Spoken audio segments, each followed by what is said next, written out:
पौराणिक कथाओं के अनुसार हर षष्ठी का पर्व भगवान बलराम के जन्म के उपलक्ष्य में मनाया जाता है। बता दें कि द्वापर युग में भाद्रपद कृष्ण षष्ठी तिथि को भगवान श्री कृष्ण के बड़े भाई बलराम जी का जन्म हुआ था, इसलिए इस तिथि को बलराम जयंती भी कहते हैं। हर षष्ठी के दिन बलराम जी और छठ मैया की पूजा करने का विधान है। जय श्री हरि। श्री दामोदर ऋषिकेश वासुदेव नमोस्तते। जय श्री गर्ग संहिता गोलोक खंड।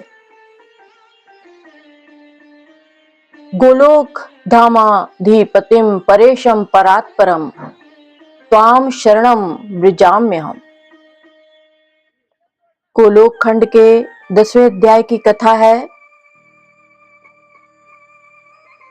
कंस के अत्याचार, बलभद्र जी का अवतार तथा वासुदेव द्वारा उनका स्तवन। मैं शैलजा अपने चैनल पर आप सबका हार्दिक स्वागत करती हूँ। आशा करती हूँ आप सब स्वस्थ एवं प्रसन्न होंगे। जय श्री हरि। जय श्री राधे कृष्ण। जय श्री राधा वल्लभो विजते। कथा है कंस के अत्याचार, बलभद्र जी का अवतार तथा व्यास देव द्वारा उनका स्तवन। कथा शुरू करते हैं। भीतः पलायते नायं योद्धारः कंस नोदिताः अयूतं शस्त्र संयुक्ता रुरुधु शौर्यमिंदिरम्। श्री नारद जी कहते हैं, राजन कंस ने सोचा वासुदेव देव जी भयभीत होकर कहीं भाग न जाएं। ऐसा विचार मन में आते ही उसने बहुत से सैनिक भेज दिए। कंस की आज्ञा से 10,000 शस्त्रधारी सैनिकों ने पहुंचकर वासुदेव जी का घर घेर लिया। वसुदेव जी ने यथा समय देवकी के गर्भ से 8 पुत्र उत्पन्न किए। वे क्रमशः 1 वर्ष के बाद होते गए। फिर उन्होंने एक कन्या को भी जन्म दिया जो भगवान की सनातनी माया थी। सर्वप्रथम जो पुत्र उत्पन्न हुआ उसका नाम कीर्तिमान था। वसुदेव जी उसे गोद में उठाकर कंस के पास ले गए। वे दूसरे के प्रयोजन को भी अच्छी तरह से समझते थे, इसलिए वह बालक उन्होंने कंस को दे दिया। वसुदेव जी को अपने सत्य वचन के पालन में तत्पर देख कंस को दया आ गई। साधु पुरुष दुख सह लेते हैं, परंतु अपनी कही हुई बात मिथ्या नहीं होने देते। सच्चाई देखकर किसके मन में क्षमा का भाव उदित नहीं होता। कंस ने कहा, वसुदेव जी, यह बालक आपके साथ ही घर लौट जाए, इससे मुझे कोई भय नहीं, परंतु आप दोनों का जो 8वां गर्भ होगा उसका वध मैं अवश्य करूंगा, इसमें कोई संशय नहीं है। श्री नारद जी कहते हैं, राजन कंस के यो कहने पर वसुदेव अपने पुत्र के साथ लौट आए, परंतु उस दुरात्मा के वचन को उन्होंने तनिक भी सत्य नहीं माना। उस समय आकाश से उतरकर मैं वहां गया। नारद जी कहते हैं, उग्रसेन कुमार कंस ने मुझे मस्तक झुकाकर मेरा स्वागत सत्कार किया और मुझसे देवताओं का अभिप्राय पूछा।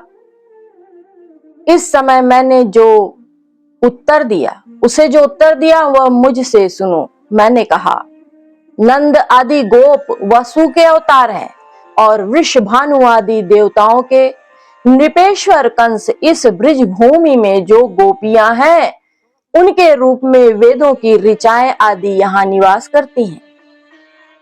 मथुरा में वसुदेव आदि जो वृष्णिवंशी हैं वे सब के सब मूलतः देवता ही हैं।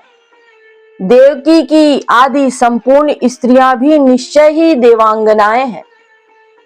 7 बार गिन लेने पर सभी अंग 8 ही हो जाते हैं। तुम्हारे घातक की संख्या से गिना जाए तो यह प्रथम बालक भी 8वां हो सकता है, क्योंकि देवताओं की वामतो गति है। श्री नारद जी कहते हैं, मिथिलेश्वर उससे यो कहकर जब मैं चला गया तब देवताओं द्वारा किए गए दैत्यवध के लिए उद्योग पर कंस को बड़ा क्रोध हुआ। उसने उसी क्षण यादवों को मार डालने का विचार किया। उसने वसुदेव और देवकी को मजबूत बेड़ियों से बांधकर कैद कर लिया और देवकी के उस प्रथम गर्भ जनित शिशु को शिला पृष्ठ पर रखकर पीस डाला। उसे अपने पूर्व जन्म की घटनाओं का स्मरण था, अतः भगवान विष्णु के भय से तथा अपने दुष्ट स्वभाव के कारण भी उसने इस भूतल पर प्रकट हुए देवकी के प्रत्येक बालक को जन्म लेते ही मार डाला। ऐसा करने में उसे तनिक भी हिचक नहीं हुई। यह सब देखकर यदुकुल नरेश राजा उग्रसेन उस समय कुपित हो उठे। उन्होंने वसुदेव जी की सहायता की और कंस को अत्याचार करने से रोका। कंस के दुष्ट अभिप्राय को प्रत्यक्ष देख महान यादव वीर उसके विरुद्ध उठ खड़े हुए। वे उग्रसेन के पीछे रहकर खड्गग्रस्त हो उनकी रक्षा करने लगे। उग्रसेन के अनुगामियों को युद्ध के लिए उद्यत देख कंस के निजी वीर सैनिक भी उनका सामना करने के लिए खड़े हुए। राज्यसभा के मंडप में ही उन दोनों दलों का परस्पर युद्ध होने लगा। राजद्वार पर भी उन दोनों दलों के वीरों में परस्पर युद्ध छिड़ गया। वे सब लोग खुलकर एक दूसरे पर खड्ग का प्रहार करने लगे। इस संघर्ष में 10,000 मनुष्य खेत रहे। तदंतर कंस ने गदा हाथ में लेकर अपने पिता की सेना को कुचलना आरंभ किया। उसकी गदा से छू जाने से ही कितने ही लोगों के मस्तक फट गए, कितनों के पांव कट गए, नख विदीर्ण हो गए, बाहें कट गई, उनकी आशा पर पानी फिर गया। कोई औंधे मुंह और कोई उतान होकर अस्त्र शस्त्र के लिए क्षण भर में धराशायी हो गए। बहुत से वीर खून उगलते हुए मूर्छित हो काल के गाल में चले गए। वहां इतना रक्त प्रवाहित हुआ कि सारा सभा मंडप रंग गया। राजेश्वर इस प्रकार दुष्ट एवं मदमत्त कंस ने कुपित हो उद्भट शत्रुओं को धराशायी करके अपने पिता को कैद कर लिया। उन्हें राज सिंहासन से उतारकर उस दुष्ट ने पाशों से बांधा और उनके मित्रों के साथ उन्हें भी कारागार में बंद कर दिया। मधु और शूरसेन प्रदेशों की सारी संपत्तियों पर अधिकार करके कंस स्वयं सिंहासन पर जा बैठा और राज्य शासन करने लगा। समस्त पीड़ित यादव संबंधी के घर पर जाने के बहाने तुरंत चारों दिशाओं में विभिन्न देशों के भीतर जाकर रहने लगे और उचित अवसर की प्रतीक्षा करने लगे। देवकी का 7वां गर्भ उनके लिए हर्ष और शोक दोनों की वृद्धि करने वाला हुआ। उसमें साक्षात अनंत देव अवतीर्ण हुए। योग माया ने देवकी के उस गर्भ को खींचकर ब्रिज में रोहिणी की कुक्षी के भीतर पहुंचा दिया।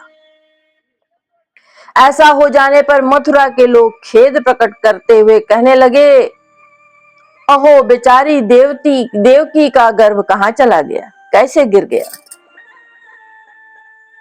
ब्रिज में उस गर्भ को गए 5 दिन ही बीते थे कि भाद्रपद शुक्ला षष्ठी को स्वाति नक्षत्र के में बुध के दिन वसुदेव की पत्नी रोहिणी के गर्भ से अनंत देव का प्राकट्य हुआ। उच्च स्थान में स्थित 5 ग्रहों से घिरे हुए तुला लग्न में दोपहर के समय बालक का जन्म हुआ। उस जन्म बेला में जब देवता फूल बरसा रहे थे और बादल बारी बिंदु बिखेर रहे थे, प्रकट हुए अनंत देव ने अपनी अंग कांति से नंद भवन को उद्भासित कर दिया।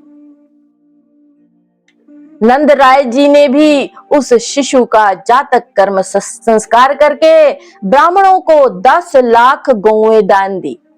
गोपों को बुलाकर उत्तम गान विद्या में निपुण गायकों के संगीत के साथ महान मंगलमय उत्सव का आयोजन किया।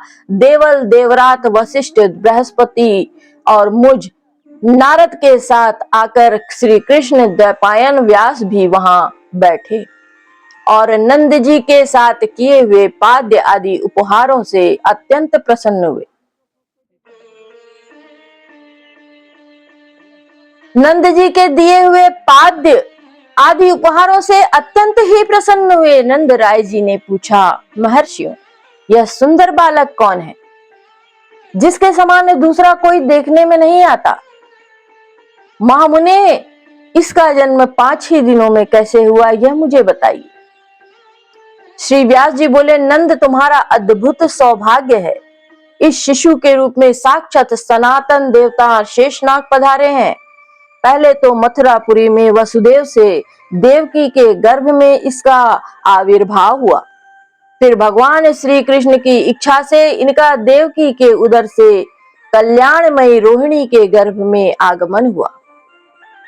नंदराय, ये योगियों के लिए दुर्लभ है, किंतु तुम्हें इनका प्रत्यक्ष दर्शन हुआ है। मैं महामुनि वेदव्यास इनके दर्शन के लिए ही यहाँ आया हूँ। अतः तुम शिशु रूपधारी इस परात्पर देवता का हम सबको दर्शन कराओ। श्री नारद जी कहते हैं, तदंतर नंद ने विस्मित होकर शिशु रूपधारी शेष का उन्हें दर्शन कराया। पालने में विराजमान शेष जी का दर्शन करके सत्यवती नंदन ने उन्हें प्रणाम किया और उनकी स्तुति की। श्री व्यास जी बोले, भगवान, आप देवताओं के भी अधिदेवता और कामपाल सबका मनोरथ पूर्ण करने वाले हैं। आपको नमस्कार है। आप साक्षात अनंत देव शेषनाग है, बलराम है। आपको मेरा प्रणाम है। आप धरणीधर पूर्ण स्वरूप स्वयं प्रकाश हाथ में हल धारण किए करने वाले सहस्त्र मस्तकों से सुशोभित तथा संकर्षण देव हैं। आपको नमस्कार है प्रभु। रेवती रमण, आप ही बलदेव तथा श्री कृष्ण के अग्रज हैं, हलायुध हैं एवं प्रलंबासुर के नाशक हैं। पुरुषोत्तम, आप मेरी रक्षा कीजिए। आप बलभद्र तथा ताल के चिन्ह से युक्त ध्वजा धारण करने वाले हैं। आपको नमस्कार है। आप नील वस्त्रधारी गौरवर्ण तथा रोहिणी के सुपुत्र हैं। आपको मेरा प्रणाम है। आप ही धेनुक, मुष्टिक, कुंभांड, रुक्मी, कूपकर्ण, कूट तथा बल्लवल के शत्रु हैं। कालिंदी की धारा को मोड़ने वाले और हस्तिनापुर को गंगा की ओर आकर्षित करने वाले आप ही हैं। आप द्विध के विनाशक, यादवों के स्वामी तथा ब्रिजमंडल के मंडन भूषण हैं। आप कंस के भाइयों का वध करने वाले तथा तीर्थ यात्रा करने वाले प्रभु हैं। दुर्योधन के गुरु भी साक्षात आप ही हैं। प्रभु, जगत की रक्षा कीजिए, रक्षा कीजिए। अपनी महिमा से कभी च्युत न होने वाले परात्पर देवता साक्षात अनंत, आपकी जय हो, जय हो। आपका सुयश समस्त दिगंत में व्याप्त है। आप सुरेंद्र, मुनींद्र और फणींद्र में सर्वश्रेष्ठ हैं। मूसलधारी, हलधर तथा बलवान है। आपको नमस्कार है। जो इस जगत में सदा ही इस स्तवन का पाठ करेगा वह श्रीहरि के परम पद को प्राप्त होगा। संसार में उसे शत्रुओं का संहार करने वाले संपूर्ण बल प्राप्त होगा। उसकी सदा जय होगी। यह प्रचुर धन का स्वामी होगा। श्री नारद जी कहते हैं, राजन, पराशर नंदन, विशाल बुद्धि, बाद नारायण मुनि, सत्यवती कुमार, श्री कृष्ण द्वैपायन वेदव्यास उन मुनियों के साथ बलराम जी को 100 बार प्रणाम और परिक्रमा करके सरस्वती नदी के तट पर चले गए।